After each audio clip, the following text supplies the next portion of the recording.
Okay. It is I, Tony fucking Lee. How you guys doing? It's stinking hot right now. The sun is like glaring onto my face. My face is gonna melt in literally like 22 minutes and 29 seconds. I can feel it. So we got a bit of a time on our hands, but I'll make this one quick, alright? I wanted to talk about my past and how I've come to the place I am now, or the person I am now. And obviously, like, I'm 22 now. I'm turning 23 this year.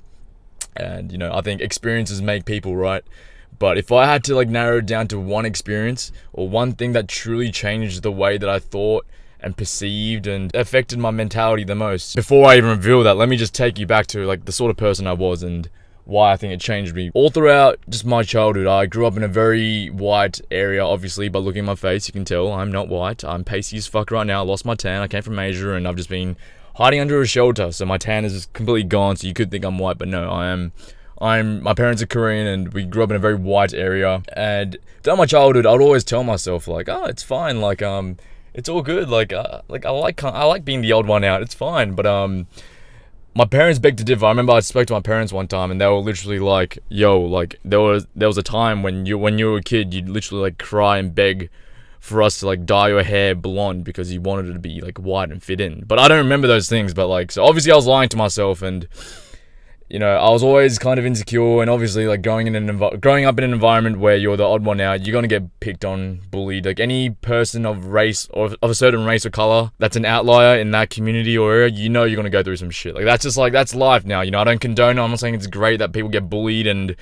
like all the racial slurs and like one might cop, including myself. Like, I'm not saying that's great, but it's kind of to be expected when you're kids. Like, you're surrounded with other stupid kids as well, so it's gonna happen. But it really subconsciously affected me because I obviously hated the fact that I'd get bullied and stuff. I'm just getting called all these racial things, and I never understood why. Like, it got to a point where I couldn't even bring like I'm Korean, so I couldn't even bring Korean food to lunch because like then people would make fun of me for eating weird food. It's like, oh, why are you eating like fucking alien food? I'm like, I don't know, alien food, what the fuck are you guys talking about? Because I grew up in a very white area. If you live in a very like diverse, multicultural area, then I'm jealous, and I think that's so good, because you're being introduced to all that shit early on, and it's kind of perceived as normal. But like, I was like literally the only one. So yeah, I'd obviously cop some shit for being Asian, and obviously it didn't make me feel good. And I was a very small kid, and I was very shy and timid. I think it comes down to a bit of parenting as well, where my parents would just be like, shush, just be a good boy, just, you know, just put your hand up when the teacher asks you to fucking put your hand up.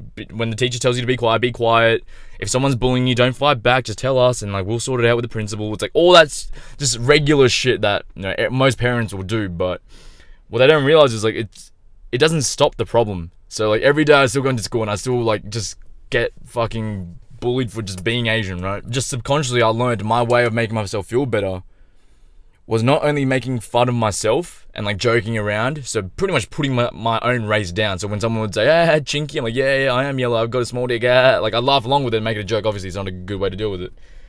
But I'd also start to bully other people. And I started to bully other people because I thought to myself, if people are bullying me and I see them and they're laughing with each other and they feel good and I feel shit, then that must mean if I bully someone else, then I'll feel good and they'll feel shit, and I'll feel good because I feel powerful and I feel above them, I feel stronger. And through joking about myself, about my own race, I then pick on other people, especially people that were obviously weaker than me and they were obviously shy, and people that actually weren't bullying me.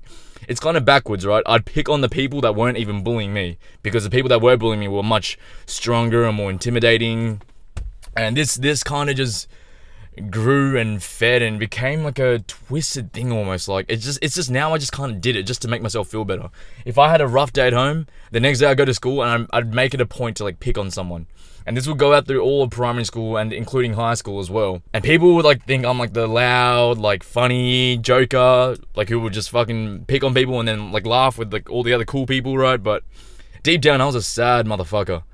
Most people probably wouldn't have known that, but I was truly sad because, like, yeah, I'd still get bullied on the side, but now it's like I became the bully. The kid that was picked on then became the bully. It's kind of like in America, when the white kid gets picked on, he becomes a fucking school shooter. Like, that was like, obviously it's like way more like serious and it's like extreme, but you know, it's similar in a way, right? That kid gets bullied. He understands that the bullies that are bullying him are laughing and makes them feel better. So what's he gonna do naturally? He's learning from them. I go to my parents. What am I gonna tell them? I want to tell them the same story I've told them like 50,000 times, and they're going to tell me the same fucking answer. Well, the advice my parents were giving me and the people that were around me were giving me just weren't it. You know, I go to church and all that and try and ground myself. That didn't fix anything. I was still a fucking dick. I still am a dick low-key. I like to joke around and stuff, and that's all there. But the bullying aspect is definitely gone away. And what made me realize all that was when I first took LSD.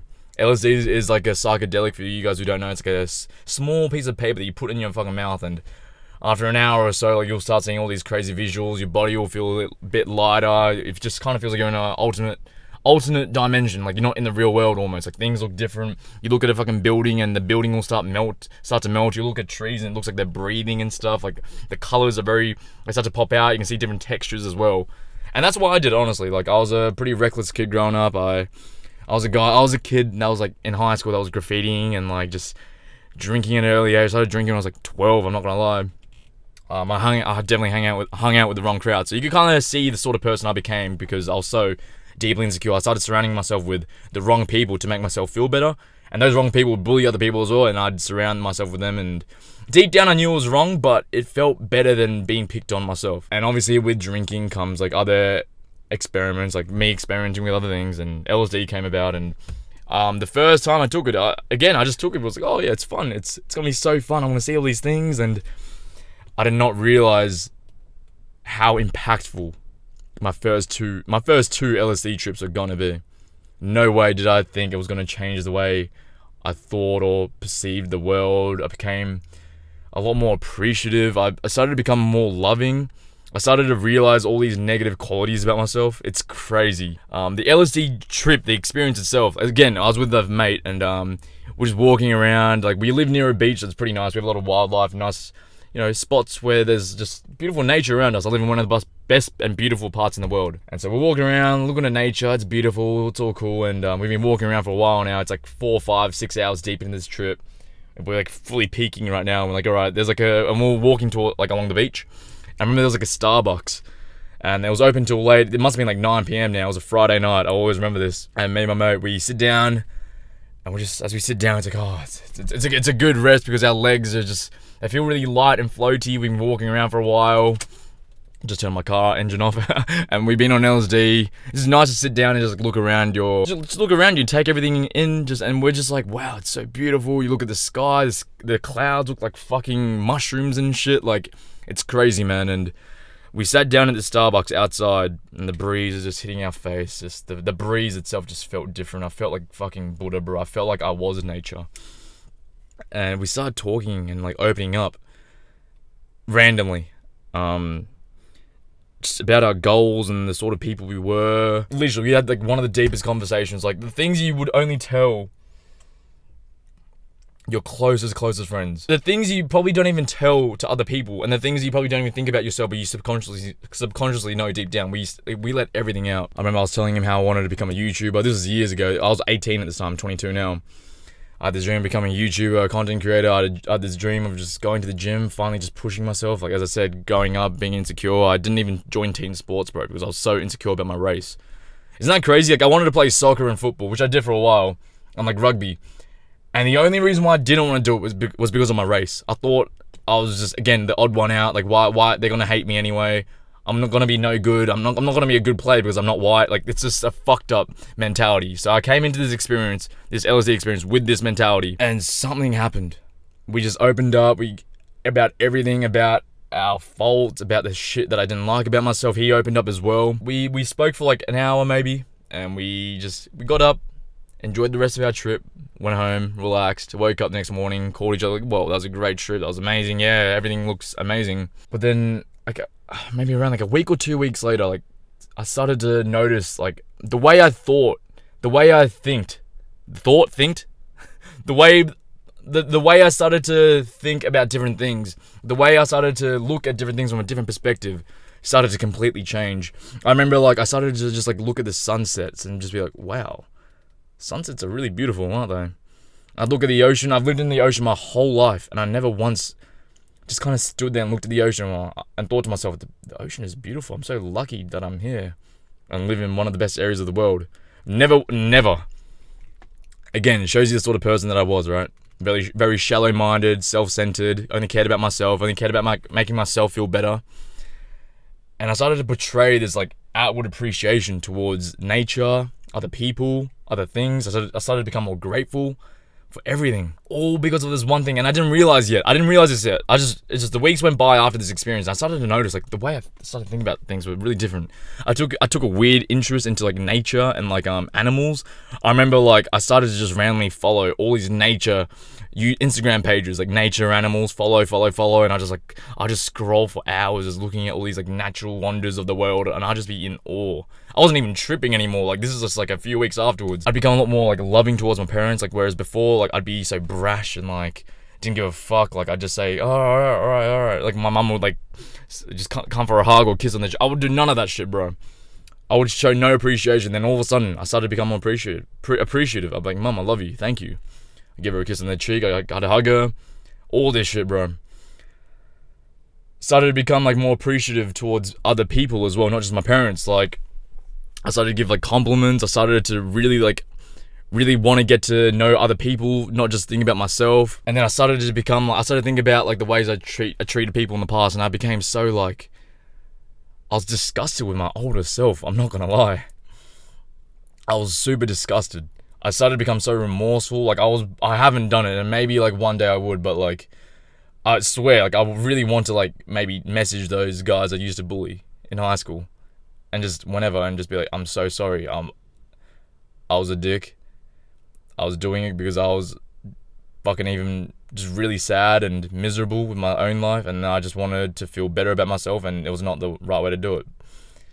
Like, I've had those thoughts, and I don't think I've ever. And you guys can call it maturity. Like, you mature over your age as you get older, as you experience life, you know, and that's definitely true. But I don't think it's no coincidence that just right after this trip, just everything started to change. It was almost like my mind just became refreshed. It's like restarting your fucking computer, you know? You empty your bin permanently, restart your computer, now it's fresh, you know? Fresh browser history. I know you guys need to fucking clear your browsing history because it's fucking filthy as fuck, so you guys definitely refresh it every single day, but like my mind became refreshed. And this happened simultaneously with like my self-improvement journey as well. So I started like reading books. This is a crazy thing. I think like a month afterwards, I reconnected with my friend, and we were sitting in a car and we were talking about our lives, like since that LSD trip. It had been like a month now, and he'd been telling me, yo man, like, I started boxing. I joined a gym and I started boxing. Like, I'm doing all these things. I'm like, bro, like you told me you wanted to do this during the LSD trip. Now you're doing it. And he's like, yeah, bro, like it's been all these just other things have been happening to me. I'm so much happy. I'm like, bro, I can relate. I started going to the gym during this month period as well. I've always thought about going to the gym and weight training, but again, I was so insecure that if I go to the gym, all the people in the gym were big white blokes, and they see a skinny little Asian guy. Like, I'm kind of decently framed out, but I was a really small kid growing up, like short, like height wise and like width wise. I was very just your typical skinny Asian kid who ate fucking rice 10 times a day and who bullied people. Like, that was the kind of the guy I was, and I went home and played League of Legends. I had no life, and now I started to actually want to do these things. I started to actually take action. I literally started going to the gym, and I was proud of it. I was never insecure. That's the thing. In the past, before this trip, and I had gone to the gym, which I never did, but if I would have gone, I would have been so insecure. But I was actually like, nah, man, like, I'm happy. I want to do this. And I told him, like, bro, like, that's crazy to hear, because I just started going to the gym. I started doing all these other things. I started to read books and stuff, and we're both like, "Whoa, man! We're actually becoming better people. Like, this is really strange. Like, we're actually acting upon like the deepest desires that we've always had." And what was the link? And we started to notice like the people around us, the friends around us. We started to see them for what they actually were as well. And like, it kind of like it was so shocking in a way as well, because we're like, wow, like as the weeks and months went by and we started to really focus on like improving ourselves, we started to see like the friends around us just weren't the same sort of people. And not saying they were bad people, but like we were just on a different path now. That's how my self-improvement journey started. I wanted to surround myself with like-minded people who were also wanting to learn, to go to the gym, to get fit, to pursue their passions, to pursue their hobbies, to be able to have deep conversations like this. And then we realized the old friends that we had in the past, like, we couldn't really do that with them. And we realized like that was the person that was the sort of person that we were before the trip, before the LSD trip. It's so crazy, right? It still blows my mind to this day how much of an impact that LSD and psychedelics and mushrooms have had. And I know I'm not the only one, because I've met so many other people who share so many similar experiences, how their minds have just, the way they live their lives is just so much more. There's more fruitfulness. There's more to live for now. They're happier. They're so much more grateful. You hear these articles where have like people who like take microdoses of psychedelics, who have depression and anxiety, who are addicted to smoking. They start quitting. They start becoming better. I don't know what it is. I know like taking psychedelics just create new like links in your brain that have never been like created in your mind before. But like man, it's just fucking crazy. And I'm not saying psychedelics is for everyone. I'm not saying psychedelics will change your life. Everyone has different experiences. I've had shitty trips as well, but I'm so blessed that I've had my first two like trips ever on LSD were the most transformative like moments of my life. And now whenever I do it, none of my trips now will have as big of an impact as like the first trip did, the first two. Like, man, every time I do it, just my brain feels like it gets restarted, and I remember like, oh, okay, I remember this is the way I'm supposed to live my life. I remember like this is the way I'm supposed to treat other people, treat the world, to go about life. I feel more refreshed afterwards, honestly, and I always learn something new from it. In the past, when I do psychedelics or just any drug, I do it for the recreational use, just to have fun, get fucked up, Woo, it's a fucking Saturday night, why not? Let's get fucked up with the boys, let's go out, let's do all the fucking degenerate shit, right? That most people do. And I'm not saying I don't indulge in that anymore. Like I'm still fucking human, but I'm more aware of all these things. I'm super aware. I'm not calling myself woke. I'm not one of those guys, but I am on a different path than I was before. If I can grab my 18-year-old self and like if he had never done LSD, I can guarantee 90% sure that guy would have just gone into a deeper slum. The guy who was a bully, who was insecure, who didn't love himself, who treated other people like shit, who had nothing going for him, who was too embarrassed and shy to just even go to the gym and like, join sports and show appreciation towards his own family. You can call this maturity by age, and maybe it was. I think maybe it's a combination, but I mean, I have my mate to back me up as well. We both just changed. I see it in him as well. I'm so confident in myself. I love myself more now. I'm still trying to work on that, but man, I don't know, man. If you guys can experience that as well, or if you guys can relate to this experience as well, then please let me know. If you haven't done psychedelics and maybe you're interested in it, this is not me saying you should do it, like go do it now. Like no, I haven't said that once. I'm just telling you my experience, and I know other people as well have experienced such amazing things, but really look into it, because like maybe you're in high school and you're a dick, maybe you're insecure, maybe you're a bully. Maybe you have never heard someone like this, like me before, openly admitting that I was a bully. Like, I'm telling you guys right now, I was a dick, bro. I remember like when I was like 5 or 6, I used to go to Korean school. Yes, we went to Korean school. So you go to school Monday to Friday. On Saturdays, my parents would send me to Korean school. And like, the reason why I liked going to Korean school is so that I can bully. I remember there was this one girl I'd always make her cry. And I loved that shit. I loved just getting a reaction out of people, and I still do. That's why I love being an entertainer, but like it was just in the wrong way, bro. Like I was just like I kind of got off by like her fucking crying. Not in that way. But yeah, I've changed a lot, and I'm so grateful towards it. I don't take psychedelics like every fucking weekend or some shit, but it's like every now and then when I do decide to do it, I always go in with an intent to learn something and just to refresh my mind. Whereas before I'd want to do it just to get all the visuals and have fun and get fucked up, It'd be awesome to see like fucking flowers turn into fucking crystals and like, nah, bro. It's cool still. Like I still appreciate all that. But it's just, you learn so much from it. And if you're maybe considering doing it as well, maybe just going with the different intentions of like wanting to better yourself or learn something even. And yeah, hopefully you guys can get some great experiences as well. But, if not, if you have no interest in it, you just wanted to see some Asian guy who was a bully turn into a fucking decent human being after taking psychedelics, and you just want to hear the story, then fair enough, man. And I'm sweating like a motherfucker right now. I don't know if you can tell. The sun is in my face. Like, I'm sweating. My face is melted. It's exactly 22 minutes and 4 seconds, so maybe 15 seconds until I fucking turn into cheese. So, into mozzarella cheese. So I want to sign off here, but it is I, Tony fucking Lee. Thank you. I love you all.